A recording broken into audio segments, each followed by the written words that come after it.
vamos a tener el segundo estudio sobre este importante tema. Y vamos a basarnos en Génesis capítulo 3, versículos del 1 al 7. Solo 7 versículos, por eso se llaman los primeros caídos de la guerra. No se tiró una bala y ya habían 2 muertos en la guerra. Y es por eso que después de 2000 años nosotros hoy estamos haciendo un tiempo o unos estudios de guerra espiritual por estos primeros caídos. Pero antes, Génesis 1, capítulo 31, quiero darles un poco de contexto. La narración bíblica dice que vio Dios todo lo que había hecho al final del capítulo 31. Y he aquí que era bueno, y era bueno en gran manera. No había nada, hasta ese momento, no había nada que fuera malo. No sé si alguna vez tú te has puesto a pensar en eso, pero hasta Génesis 1, versículo 31, no había nada malo. Y fue la tarde y la mañana del 6º día. También Génesis capítulo 2, al inicio, que es como una recopilación o otra forma de contar la misma historia del capítulo 1, pero con más detalles. Dice que fueron acabados los cielos y la tierra y todas sus huestes o todos sus ejércitos en el original, o toda la obra, Nueva Traducción Viviente dice. Y en el 7º día completó Dios la obra que había hecho y reposó Dios al 7º día. Es por estos 2 versículos y también por Ezequiel capítulo 28, versículo 13, que se piensa, hay muchos que piensan que Satanás tuvo que haber caído no antes de que la creación surgiera, sino en un momento entre Génesis 1 y Génesis 2. Porque en Ezequiel capítulo 28, versículo 13, habla, aunque ese es un pasaje también debatido, pero habla sobre que Satanás, sobre el querubín grande y protector que cayó, ese querubín paseó por el Edén, paseó por el huerto, como todavía algo bueno. Entonces, por eso, les repito, muchos piensan que él cae entre Génesis 2 y Génesis 3. Génesis 3 es lo que vamos a comenzar a ver hoy.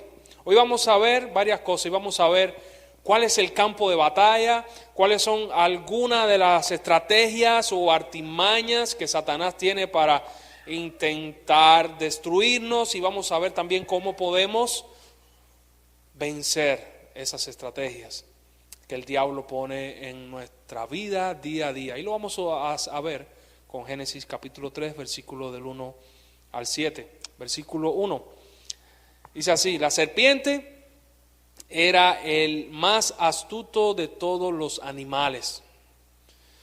No se sabe a ciencia cierta cómo, si Satanás se convirtió en serpiente, si usó a la serpiente, cómo fue.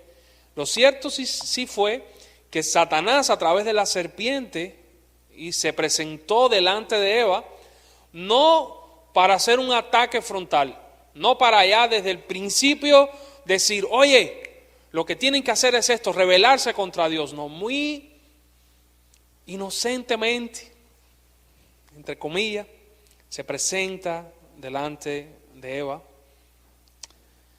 y le dice, ¿de veras que Dios les dijo que no deben comer del fruto de ninguno de los árboles del huerto?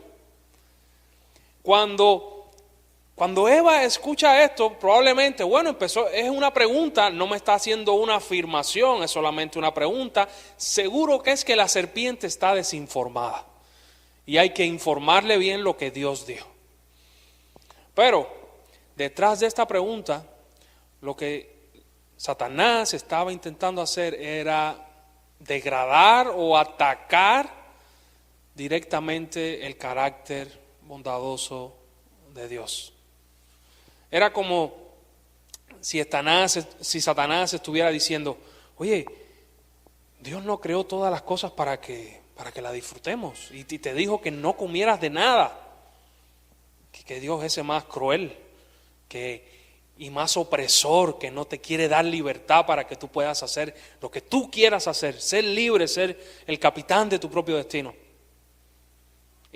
Si no me equivoqué, Satanás estuviera diciendo, infórmame bien, porque yo creo que Dios te dijo que no podías hacer nada, que no podías comer nada, que no podías tener ningún placer, que tu vida era algo miserable y algo patético. Eso era lo que había detrás de esa pregunta. Entonces, Eva le dice, claro que podemos comer del fruto de los árboles. ¿Cómo, serpiente? ¿Acaso eres tonta, serpiente? ¿No estabas ahí cuando Dios lo dijo? Por cierto, cuando Dios lo dijo, se lo dijo a Adán. Eva aún no estaba. Y Adán se lo transmite esa información a Eva. Entonces Eva le dice a la serpiente, oye, podemos comer de todo el fruto de los árboles del huerto. Contestó la mujer, es solo del fruto del árbol que está en medio del huerto, que no se nos permite comer, solo de un árbol. No deben comerlo, ni siquiera tocarlo. Si lo hacen, entonces morirán, esa era la ley. Pero aquí Eva, no se sabe si fue porque Adán se lo dijo o porque ella lo añadió, pero Eva le añade a lo que Dios le dijo a Adán. Lo único que Dios le dijo a Adán fue, del día que coman de ese árbol, ciertamente van a morir. Y Eva le añadió, no podemos ni comer y no podemos ni tocar. O sea, le añadió algo más. Añadió algo más. El diablo directamente ya, él instauró una conversación con Eva, a través de una pregunta, inocente aparentemente. Eva le responde también, y ahora Satanás usa una misma palabra que usó Dios, pero en negativo. Dios le dijo a Adán y Eva, o Dios le dijo a Adán, del día que comas de este árbol, ciertamente vas a morir. Y en el hebreo, la primera palabra luego en el versículo 4, que viene es ciertamente, Eva, ciertamente no morirán. Ciertamente no morirán. Dios sabe que en cuanto ustedes coman de ese fruto que Él les prohibió, Dios sabe que ustedes van a ser como Él. Oh, vamos a ser como Dios. Sí, van a ser como Él. Van a conocer el bien y van a conocer el mal. En cierta medida, Satanás tergiversa todo, juega con verdades, pero para un fin nefasto. Satanás no viene y te dice una mentira y ya, sino que él agarra la verdad, la tergiversa, te pone un poco de mentira, que es veneno puro, ciertamente no morirán, y te da un poco de verdad para que uno se quede medio que pensando. Eso fue lo que hizo con Eva. La mujer quedó convencida, vio que el árbol era hermoso, su fruto parecía delicioso y quiso la sabiduría que le daría. Oye, Adán, vamos a ser como Dios. ¿Acaso eso no es lo que Dios quiere? ¿Acaso Él no dijo que éramos sus imágenes? Entonces, a lo mejor esto es un camino más rápido para llegar a ser imagen de Dios. Hay un camino más rápido para ser como Dios. Oye, Adán, si yo ni lo estaba buscando y apareció, eso tiene que ser de Dios. Eso tiene que ser de Dios. La mujer lo vio, comió, le dio a Adán, comió también. Y en ese momento se les abrieron los ojos y pronto sintieron vergüenza por su desnudez. Entonces cosieron hojas de higuera para cubrirse. Y ahí termina parte de la triste historia de Génesis capítulo 3. Adán y Eva, a veces yo he escuchado personas que dicen, oye, de hecho en una ocasión un familiar mío me lo dijo, sí, ya creyente, si yo hubiera sido Adán o hubiera sido Eva, yo hubiera agarrado la serpiente por el cuello y lo hubiera... Y otro me dijo, yo me lo hubiera comido, si los chinos se comen serpiente no es nada que yo también me la coma, en vez de comerme el fruto. Pero el punto está en que Adán y Eva eran los representantes mejores que tú y yo podíamos tener. Porque en Adán y Eva no había malicia de ningún tipo. En Adán y Eva no eran tentados desde dentro como somos tú y yo tentados. Entonces ellos eran nuestros mejores representantes. Ellos no conocían lo que era el pecado, no conocían el mal. Tenían una noción porque ya Dios les había dicho que iban a morir. Probablemente no sabían muy bien qué significaba, pero cuando comieron, ahí sí pasó lo que Satanás le dijo: vas a conocer el bien y vas a experimentar o vas a conocer también el mal. Lo único malo es que no les dijo que después de eso no había vuelta atrás, porque ciertamente se iba a cumplir lo que Dios les dijo. Y Dios automáticamente ellos desobedecen a Dios, automáticamente provocan una muerte espiritual. Hay una desconexión con Dios muy grande, terrible, y no solo hay una desconexión con Dios, hay una separación también entre los hombres y la naturaleza, producto a esa desobediencia, y hay una separación también entre ellos. Ya no eran una sola carne completamente, por decirlo de alguna manera. Y eso se evidencia cuando llega Dios y les dice: están escondidos, Adán, ¿por qué estás escondido? Es que la mujer que tú me diste, ella empezó a echarle la culpa, la mujer que tú me diste por esposa. No le estaba echando la culpa a Eva, más bien le estaba echando la culpa a Dios, la mujer que tú me diste. Y Eva, la serpiente que tú hiciste. Y la serpiente sí no tuvo a quién mirar. La serpiente sí. Bueno, tú me hiciste. Mis hermanos, la mente quedó entenebrecida. Dice la palabra de Dios en 2 de Corintios, en Romanos 8:7. La mente, cuando pasó eso, en todos los seres humanos quedó entenebrecida. Quedó como si te hubieran dado un golpe muy fuerte o un golpe espiritual muy fuerte y ya no puedes pensar bien. Se desalineó la imagen de Dios con Dios. Hubo una separación. Tanto que los hombres o nosotros pensamos que no estamos mal, que somos buenos. Eso es parte también de lo que pasó en el Edén. Pensamos que somos buenos, pensamos que no necesitamos a Dios muchas veces. La voluntad de nosotros, si la mente quedó turbia, la voluntad de nosotros quedó esclavizada. Quedó esclavizada la voluntad de nosotros, porque al nosotros no poder pensar de una manera que conecte con Dios, entonces nuestras acciones, que son influenciadas por nuestra mente, también quedó esclavizada al pecado. Quedó esclavizada a experimentar lo malo.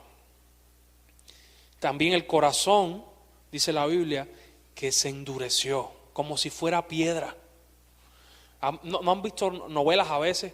No me gustan las novelas, pero a veces en Cuba, me gustan las series, pero a veces en Cuba, en la casa se ponían a ver novelas y había siempre un personaje que era muy malo, casi siempre era mujer, no sé por qué, un personaje muy malo, y se quedaba así la protagonista y le decía: tú no tienes corazón, tienes un corazón de piedra, así, pero con eso la palabra de Dios dice que todo ser humano se quedó, luego de la caída, se quedó con un corazón de piedra. A lo mejor dice: hey, pero yo no soy tan malo como para que me digan que tengo un corazón de piedra. Pero el punto está que cuando el corazón de piedra quiere decir que cuando el amor de Dios intenta llegar a tu vida, la gracia, la misericordia, Dios como que te está haciendo: hey, yo estoy aquí.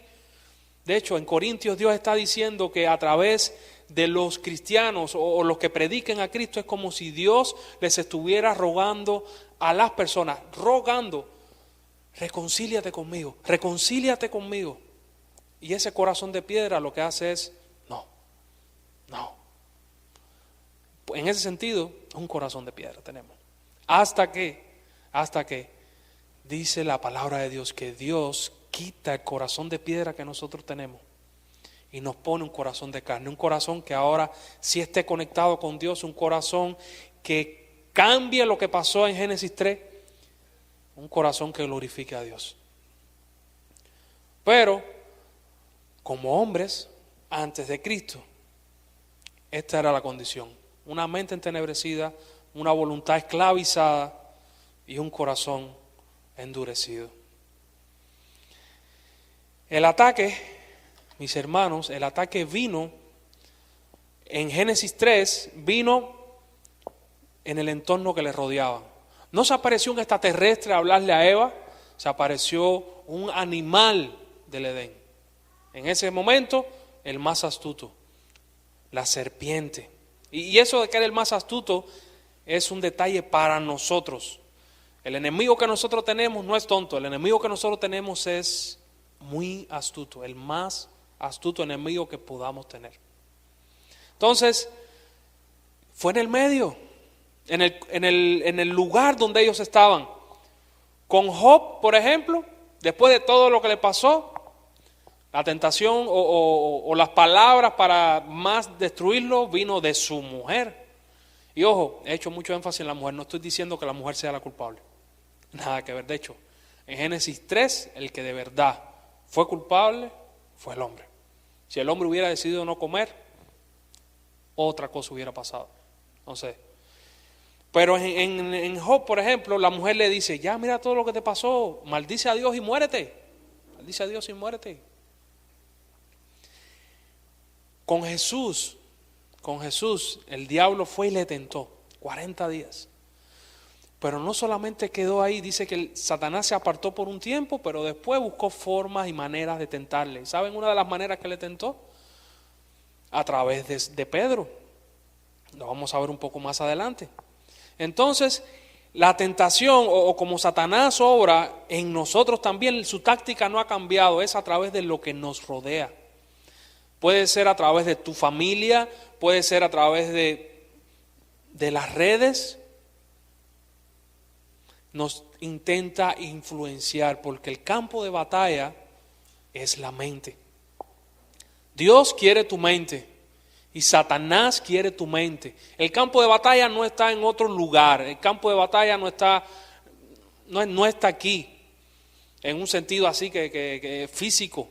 Yo estoy seguro que muchos de nosotros o muchos de los que están aquí no han visto un demonio, o un demonio se les ha aparecido para hablarle, o le han agarrado los pies cuando están durmiendo en la cama, me imagino, espero yo que no, y probablemente nunca lo vean en su vida, pero diariamente el campo de batalla sí es tu mente, diariamente está intentando influenciarte y estás inmerso en la batalla, quieras tú o no quieras. Los mensajes llegan a través de nuestros sentidos, de lo que oímos, lo que vemos, lo que hablamos, lo que tocamos, lo que olemos, lo que comemos. Por ejemplo, recuerden que les dije que Adán y Eva, como que Satanás le había dicho a Eva: oye, Dios, ¿qué tiene contigo? No te deja hacer nada. Piensen en esto, en estas preguntas, o cambien la pregunta, a ver si les suena familiar con algo que les ha pasado. Con que Dios ha dicho, estoy especulando, con que Dios ha dicho que no puedes enamorar a ninguna mujer, por ejemplo. Oye, pero si yo soy bonito, soy buen tipo, las mujeres me persiguen, yo no las busco, ellas llegan, o al revés. Eso tiene que venir de Dios, esa gracia tiene que venir de Dios. Otra pregunta. Con que Dios ha dicho que Él te provee y no te alcanza ni para la soda. Dios te ha dicho que te provee, ¿no? Sí, pero mira. ¿Acaso Dios no quiere tu placer? ¿Acaso Dios no quiere tu felicidad? ¿Acaso Dios no quiere que tú seas como Él? Esa pregunta, de una manera u otra, Satanás sigue haciéndola a cada uno de nosotros, intentando buscar su objetivo. El campo de batalla, mis hermanos, es la mente. ¿Por qué es importante la mente? Porque en la mente, lo que tú te creas o lo que tú creas como verdad en tu vida, eso va a influenciar tu comportamiento, eso va a influenciar tus acciones. Según de Corintios, Pedro está diciendo, temo a aquella iglesia en aquel momento, según de Corintios capítulo 11, versículo 13, pero temo que como la serpiente con su astucia engañó a Eva, a ustedes también puedan ser engañados.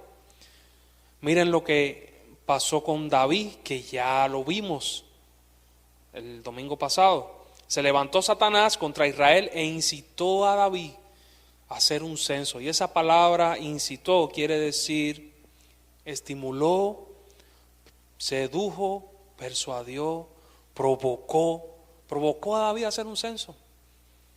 Con que Dios no te ha dicho que tú eres rey de Israel. Oye, si Dios te ha dado todo, mira todo lo que tienes, cuenta lo que tienes para que tú veas que Dios sí está contigo y puedes sentirte orgulloso. La mente determina cómo tú y yo vivimos. La mente determina si vivimos con miedo, si vivimos con ansiedad, si vivimos con orgullo, si vivimos con depresión. Lo que tú pienses en tu mente y la verdad que tú te creas en tu mente, sea verdad o mentira, así vas a vivir en la vida. Es por eso que Dios quiere tu mente y Satanás también quiere tu mente. No te olvides de eso. Y les voy a decir algo que a lo mejor te asusta, pero que es real.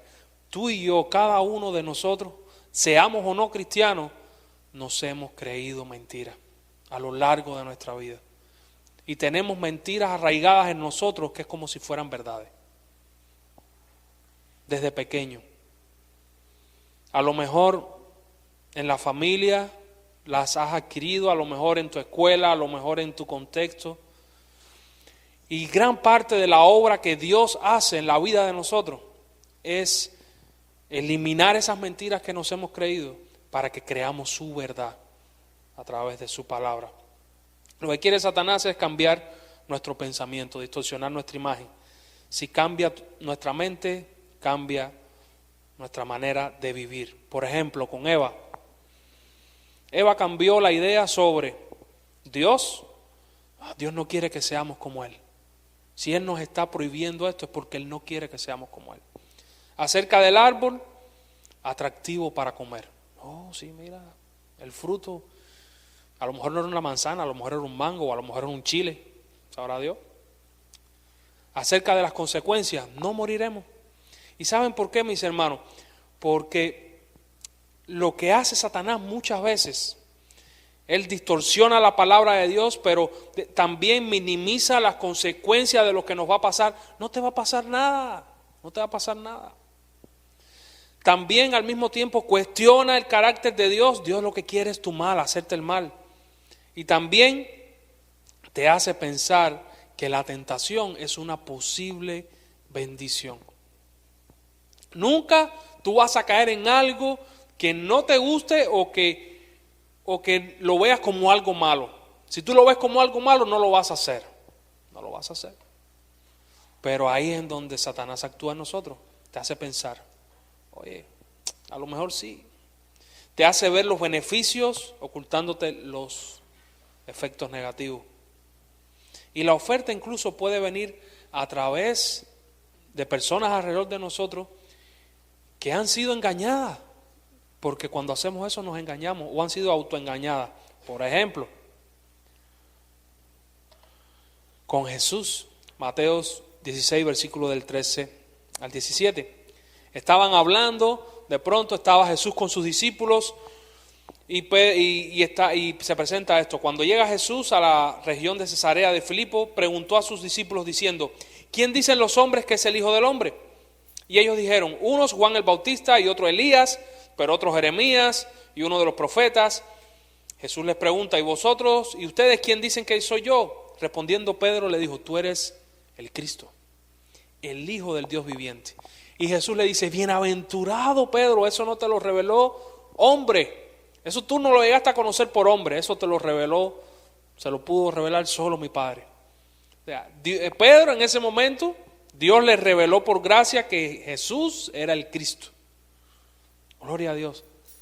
Mis hermanos, creo que 5 versículos después, Jesucristo empieza a anunciar su muerte, que iba a padecer mucho, que iba a a sufrir en manos del pueblo judío. Y Pedro llama a Jesús a un lado y le dice: Señor, que eso no te acontezca, no, que no te pase eso.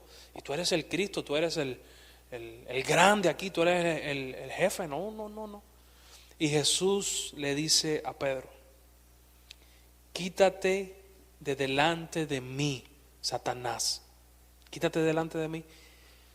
Y no fue que Satanás entró en Pedro, lo endemonió y entonces Satanás le habló por el cuerpo de Pedro.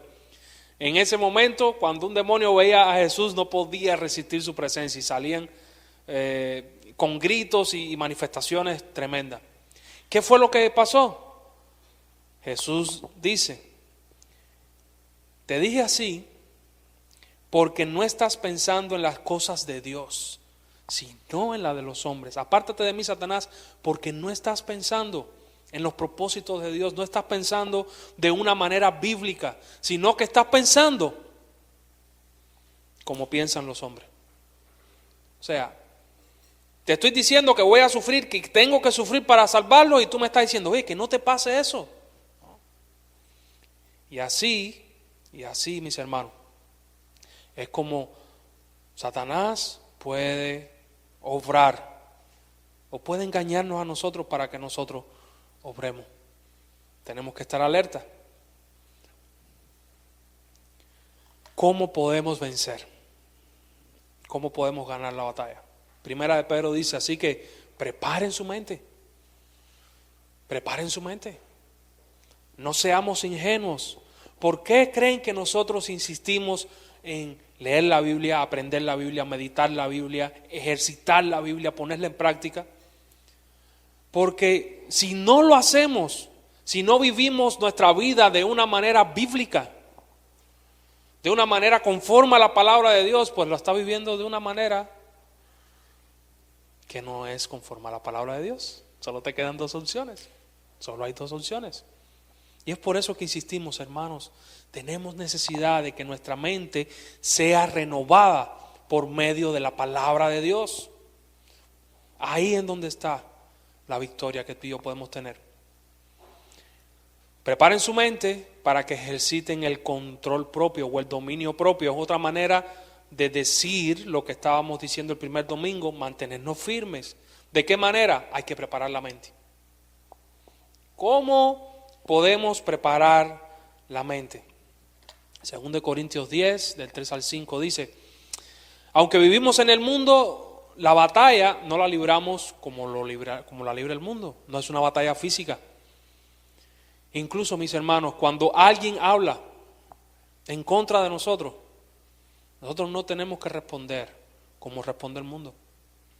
Las armas con que luchamos nosotros no son del mundo, sino que tienen el poder divino para derribar fortalezas.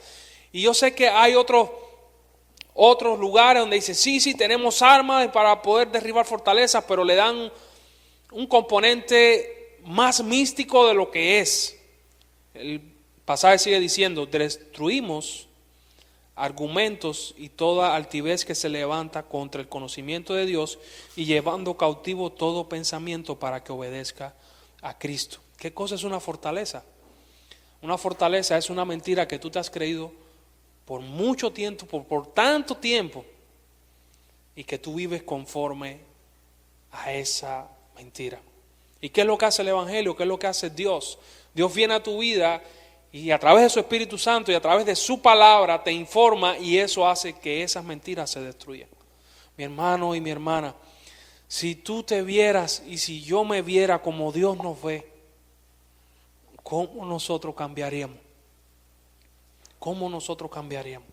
Si tú verdaderamente te vieras como su imagen, te vieras amado, te vieras protegido, te vieras querido, aún en medio de las situaciones difíciles, aún en medio de las enfermedades, aún en medio de no sé cuántas cosas puedes pasar, aún en medio de la soledad. Si nosotros nos viéramos verdaderamente como Dios nos ve y creyéramos verdaderamente en lo que Dios dice en su palabra, ¿cómo pudiera cambiar nuestra vida para bien? Para bien. Por ejemplo, cuando estaba en Cuba todavía, Estaba en la casa, ya había dejado la iglesia, ya no tenía sustento por ningún lugar, ya incluso me llama un amigo mío, hermano cristiano de otro país, y me dice: yo creo que Dios no quiere que tú vayas para México. Yo tengo ese sentir, que Dios no te está llamando para México. Entonces, lo dijo así.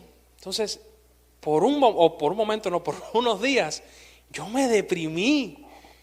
Yo me puse ansioso y no quería pasarle eso a Dayamí, no quería pasarle eso y sufrí yo solo eso. Y en mi mente lo que yo tenía era eso dándome vuelta, pero no solo dándome vuelta, sino más cosas en la mente. Hiciste esto por gusto, quemaste todos los barcos por gusto, vas a ser un desgraciado, no vas a hacer ya lo que Dios te llamó a hacer, ya no puedes hacer nada, eres un inútil. Y por ahí, hasta que abrí la Biblia y de alguna manera Dios me dijo: hey, tú eres mío y yo voy a hacer contigo lo que yo quiero. Y si quiero llevarte para México, te voy a llevar para México. Y si quiero que te quedes aquí, te vas a, pero lo que yo tengo para ti lo voy a cumplir. Y ya, remedio santo. Mis hermanos, ¿cuántas veces nosotros no nos creemos cosas que nos dañan? Cosas que nos afectan tanto, y no solo a nosotros, sino a los que nos rodean también, y los destruyen. Pónganse a pensar en sus propias vidas. Cuando ha llegado, por ejemplo, un temor, y ese temor dispara una ansiedad, pero todo eso es disparado porque estás sintiendo inseguridad, y esa inseguridad tiene solución si le crees a Dios, si le crees de verdad. Yo sé que el cuerpo de nosotros, en otras ocasiones, el cuerpo de nosotros falla. Estoy hablando ahora como si fuera, no soy médico, pero físicamente va a fallar. Eso es una promesa bíblica también, que el cuerpo de nosotros se va a desgastar. Y a unos le va a fallar el corazón, le va a dar la hipertensión arterial, a otros le va a fallar el páncreas, diabetes, a otros le va a fallar las piernas, a otros le va a fallar también el control hormonal, y por ese control puede ser que en algún momento uno sienta ansiedad, depresión, y que haya que ayudar al cuerpo para que se estabilice. Yo eso lo sé y lo tengo claro, pero fuera de eso, muchas de las cosas que a nosotros nos pasan y nos preocupan es porque no creemos las verdades de Dios, o porque no las conocemos, Conozco una persona que lo que ella pensaba de sí misma era que no valía nada, porque en su familia, en su vida, todo a su alrededor le decía que no valía nada, que no servía para nada. ¿Y cómo era esa persona? En Cuba, pues esa persona se comportaba como si no valiera nada, y nadie lo estimaba, porque evidentemente las acciones que hacía era lo peor del barrio. Y como él pensaba, así actuaba. Entonces, mis hermanos, ¿a dónde quiero llegar? Tenemos que enfocar nuestra mente con lo que dice la palabra de Dios, de ti. Busca qué es lo que Dios dice de ti, que eres perdonado, eres amado, que ya el pasado quedó atrás. Ya no te castigues por el pasado, ni castigues a los demás por el pasado. Eso quedó atrás. No vivas ahora por lo que te pasó, porque si ya Dios dice, y eso es una ilustración en la palabra de Dios, pero dice que Él sacó el pecado que había en ti, lo echó en lo profundo del mar, ¿y acaso tú eres mejor que Dios para volver a traer eso aquí otra vez? ¿O acaso eres un buzo espiritual que te gusta ir allá a buscarlo y vivir conforme a aquello? No, ya Dios te sacó de eso. Con respecto al pasado, déjalo atrás. Dice la palabra de Dios que somos nueva criatura en Cristo. Somos nueva creación. Dios nos hace de nuevo. Vive conforme a lo que Dios dice y no conforme a tu pasado. Deja el pasado atrás, pero aprende de él. Recuérdalo. Dejarlo atrás no es no recordarlo, sino no vivir conforme al pasado. Porque Dios muchas veces a su pueblo en Israel le decía: recuerda que fuiste esclavo en Egipto. Recuerda de donde yo te saqué para que vivas diferente, para que seas diferente, para que Satanás no te engañe. ¿Qué es lo que quiere el Señor? Con respecto al presente, prepara tu mente para vivir un día a la vez. Si tú te pones a pensar en el futuro, en qué va a pasar cuando Trump agarre la presidencia, en qué va a pasar, lo digo por Cuba también, en qué va a pasar por el cambio climático, en qué va a pasar si el sol explota, que qué va a pasar con mi futuro, en dónde voy a estar. Si te empiezas a preocupar de más por eso, pues vas a vivir ansioso, vas a vivir deprimido, vas a vivir y no vas a vivir. Entonces, con respecto al presente, vive un día a la vez. Vive un día a la vez. Cada día, dice la Biblia, Mateo 6, que trae su propio afán o su propio mal. Vive un día a la vez. Uno. Y cada día Dios va a poner cosas para que tú creas en Él y para que Él te provea. Vive un día a la vez. Con respecto al futuro, prepara tu mente. No es que digas, bueno, me voy a sentar aquí y ay, que Dios. Con respecto al futuro, también prepara tu mente. Prepara tu mente de tal manera que puedas hacer planes, pero confiando en la soberanía de Dios. Y teniendo discernimiento a ver las puertas que Dios te está abriendo y las puertas que Dios te está cerrando. Y las que Dios te está cerrando, por favor, no intentes abrirlas. No intentes abrirlas. Sé perseverante en Cristo, pero pídele discernimiento para que sepas a dónde Dios te está guiando. Porque ciertamente Dios nos está guiando a cada uno de nosotros. Dios tiene un plan específico con tu vida y con mi vida. Dios quiere que tú hagas algo y ha designado algo para que tú hagas especial, maravilloso en tu vida y en mi vida.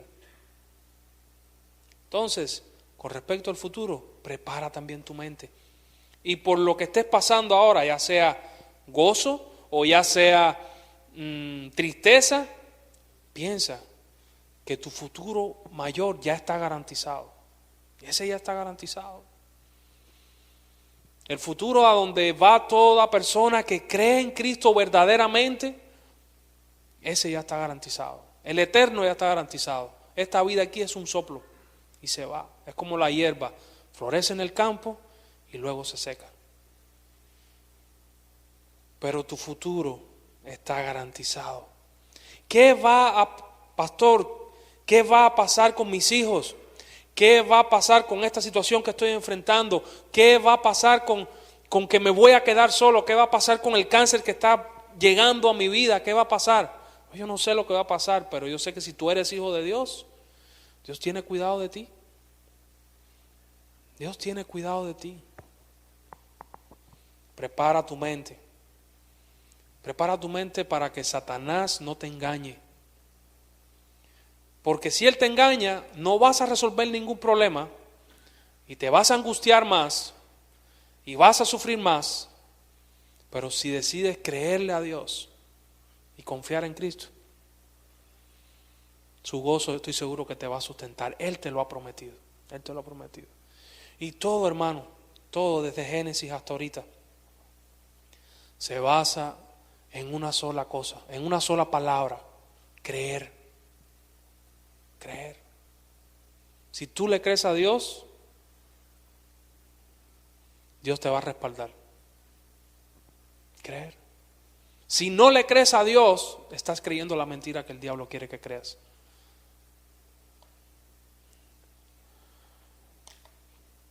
Quiero, por último, que todos podamos buscar en nuestra Biblia Filipenses capítulo 4, versículo 8. Y con ese pasaje quiero dejarte, con ese versículo quiero dejarte. Filipenses capítulo 4, versículo 8. Recuerda que el campo de batalla es tu mente. Es tu mente.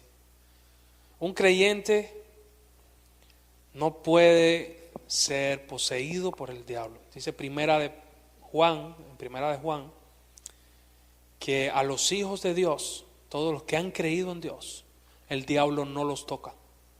No los toca. Entonces, que haya un cristiano demoniado, eso no existe bíblicamente. Sí pueden haber personas, pero no son creyentes. Hasta ese momento no han sido creyentes. Entonces, pero ¿cómo nos puede a nosotros influenciar?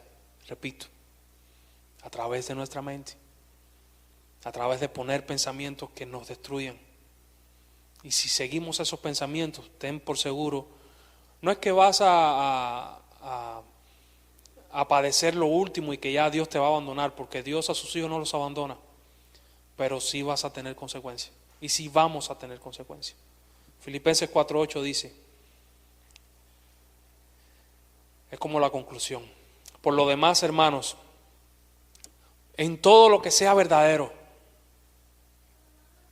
en todo lo que sea digno, en todo lo que sea justo, en todo lo que sea puro, en todo lo amable, en todo lo honorable, si hay alguna virtud o algo que merece elogio, en esto pensad, dice Reina Valera. Otras dicen, en esto mediten o en esto piensen. ¿En qué debemos pensar? ¿Qué debe influenciar nuestra mente? Todo lo que sea verdadero. Creamos la verdad. No nos traguemos la mentira que hoy, de diversas maneras, salimos de aquí y ya nos están bombardeando de mentiras. Todo lo que sea verdadero, en todo lo que sea digno. Preparemos nuestra mente, protejamos nuestra mente. Esa es la manera de poder estar firmes en el campo de batalla que tú y yo tenemos. Si confiamos en Cristo, pues Dios obrará. Vamos a orar. Te doy gracias.